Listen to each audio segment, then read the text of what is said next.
When I first started out as a VTuber, I did the same thing that seemingly every other indie VTuber did, and that's try to stream playing video games on Twitch. It just kind of seemed like the obvious go-to. It was a dedicated streaming platform. It had memberships, it had ads, it had bits, it had extensions, it had a lot of ways to monetize your content once you made it to affiliate. It seemed like the obvious choice. And I started out doing that about 2 years ago, but over the past 2 years, especially recently, it feels like Twitch is just constantly, and I do mean constantly, getting worse and worse and worse to the point where I genuinely don't think it makes sense for the majority of content creators to stream on Twitch unless you're already very successful on Twitch, and moving over to YouTube would be a genuine hindrance and have a negative impact on your financials. But aside from that, I really want to go through like a brief timeline of all the shit Twitch does, and then talk about some of the recent things Twitch has done, and just sort of create a single coherent timeline of Twitch being awful. Now, from the very beginning, before I ever even started streaming on Twitch, I noticed Twitch had a problem with discoverability. Everyone who streamed on Twitch had a TikTok, a YouTube, a Twitter. You had to really shill on other social media to bring attention to Twitch because there just wasn't a ton of discoverability, because Twitch doesn't really have an algorithm. It just ranks people by most popular and categorizes them by what game they're playing. And the YouTube algorithm is just so much stronger than the Twitch one, and the TikTok algorithm just spams you with so much short form content that they're just way more likely to find a clip from your Twitch stream. So right from the very beginning, you can kind of see the cracks in Twitch, but that was a crack that most people had the ability to fill in. So now let's take a look at where Twitch didn't just have a crack, but a genuine crumble that caused problems. So I actually decided to leave Twitch back in April of this year, and the reason I left is because I felt like Twitch ads were really intrusive, and I felt like the revenue split wasn't particularly great. Personally, I feel like it should be 70-30 for the creator between having really intrusive ads that stop you from enjoying a affiliated streamer by immediately hitting you with ads as soon as you click on their stream, and also hitting you with these mid-stream ads, not allowing the creator to decide when ads are played when they choose to take an ad break, but just slapping you with intrusive ads that they put on is just really annoying and frustrating. And that's the point where I left, because that's the point where I realized being on Twitch is just kind of annoying. It's just genuinely not fun to watch Twitch streams unless you're a paid member because of intrusive ads. So that was back in April, and I was already done with Twitch at that point months ago, but since then they've just descended. The next thing I covered is how Twitch bans a lot of streamers and is not as transparent as they should be when it comes to explaining why people are getting banned. They're very vague. They'll just kind of say it was like due to the content in the VODs, but like that's not helpful. And here's the thing about banning people for unclear reasons. How are you going to enforce your policies and have people follow them if when you ban people, people don't know what they did? Their behavior is not going to change if they have no idea what they did wrong. It's terrible enforcement. Communication on Twitch is terrible. Now, this video I have since taken down, but I remember covering the Elizabeth TV drama because she was a ASMR streamer and just generally lewd streamer, borderline camgirl activities, but she was using the VTuber tag, and a lot of VTubers were really annoyed by it, and they called her out on it, and she didn't stop, and people like called Twitch out and like, hey, someone is misusing the tag, and Twitch just didn't care. And that was really annoying for a lot of people. The fact that you've got these tags that are meant to help discoverability, but you've got non-VTubers having attention and search results that should be going to them taken up at least 50% by non-VTubers. So by Twitch not enforcing their tags and how they're used, the people those tags are meant for are losing visibility. And it just goes to show that Twitch doesn't really care about its content creators at all. And to now touch on the bit about cam girl activities, a lot of women are using the exception for like pools, beaches, and hot tubs to be able to wear lewd clothing and make lewd content, which violates Twitch's TOS against sexually gratifying content, but they just don't enforce it. And it even got to the point where a female streamer got railed live on Twitch, and she still has a platform, which she shouldn't. You shouldn't be able to have sex live on camera on a non-porn website and still have your channel. It's the extreme bias and clear favoritism towards these, lewd female creators, while at the same time randomly banning a whole bunch of other creators. This is just another example of Twitch's enforcement being total bullshit. And then they had the nerve to remove hosting. The great thing about hosting is that if people went to your Twitch page when you weren't live, but one of your friends were, their content would be showing on your channel, and it would redirect you to their channel so that they could get those views, and it would directly allow you to promote your friends. It was great. It was really nice. It gave a lot of visibility to especially smaller content creators who had friends who were bigger content creators. It was a great way to shout them out. It's not the only way, but it's one of the very few tools people have to, spread awareness of their channels, because let's be honest, Twitch discovery kind of sucks. Another mistake Twitch has made recently is their revenue split. They used to give the top creators a 70-30 split with premium subscription terms as they grew larger, and that was a big motivator for those top creators to stay on Twitch. Now, while it's true that the baseline revenue share of 50-50 is what the overwhelming majority of Twitch streamers were earning, the point isn't necessarily that the top creators are making less money. The problem is that since the top creators are making less money, they're probably gonna leave. That's the core of the issue. When your top creators are no longer incentivized to stay on your platform, they're gonna move over to YouTube for all of the reasons that I've just described.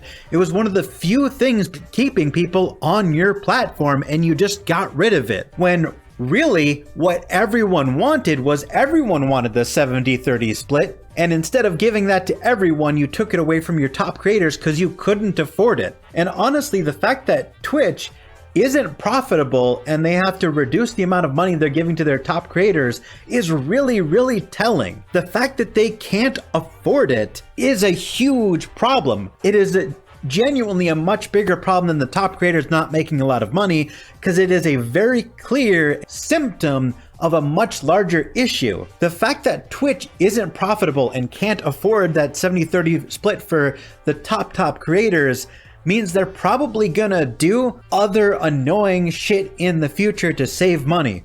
We already know their enforcement on their policies is terrible. Now their top creators are making less money. We're already swamped with ads. They already take a big chunk out of your bits when you first buy bits. They have so many sources of revenue and they're still not profitable. I can't help but feel like Twitch as a platform is just spiraling. And it is so bizarre to me that a company that is owned by Amazon, one of the biggest companies in the world, isn't profitable. That's insane to me. You are one of the largest streaming platforms in the world, owned by one of the largest companies in the world, and you are in a downward spiral because you can't afford to stay afloat. How the hell are you gonna have Amazon money and have to cut costs? Really? Twitch sucks for its viewers and for its content creators. And I'm not trying to say that YouTube does not have problems, but while we're watching Twitch spiral because they're losing money and somehow can't maintain profitability, YouTube is actually innovating. They've moved shorts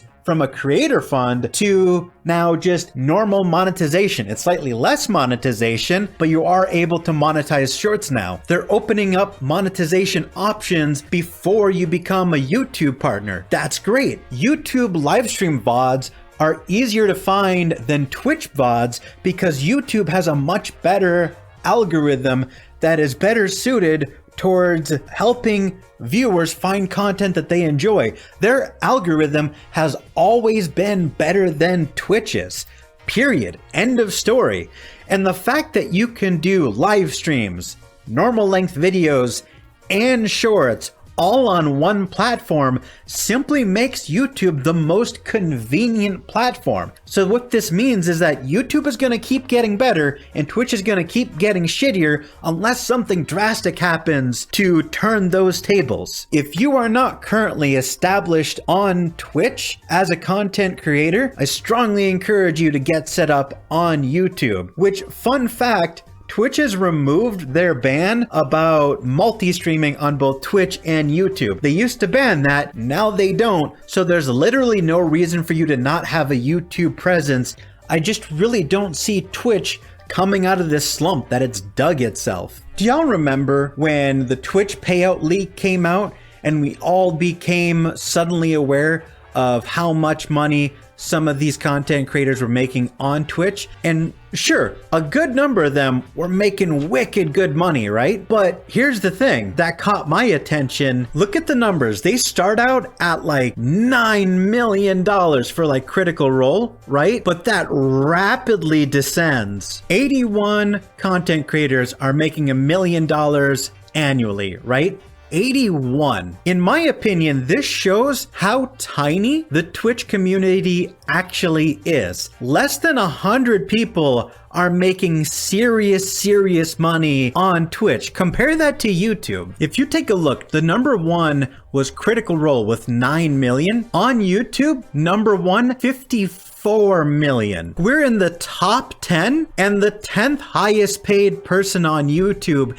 is still making nearly double what the number one content creator on Twitch is. If YouTube loses their top 100 creators, they will still be pulling crazy stupid high amounts of money because their user base is so massive. If Twitch loses their top 100 creators, they die. On top of Twitch already making mistake after mistake after mistake, they don't just have to deal with problems that they're causing, they're also encountering a massive problem just with their users. Slicker scammed his friends out of $300,000 and admitted to everything. And on top of that, Twitch has had for a very long time a serious problem with gambling. And sure, they've banned gambling now, but between the Slicker controversy and gambling getting banned, this has caused a lot of drama within the community. Accusations are flying, old drama is getting rehashed, and previous things that were swept under the rug are kind of getting brought to the light, like Mizkif got caught in the crosshairs. I don't want to go into detail about this particular drama because honestly, I don't even understand it myself.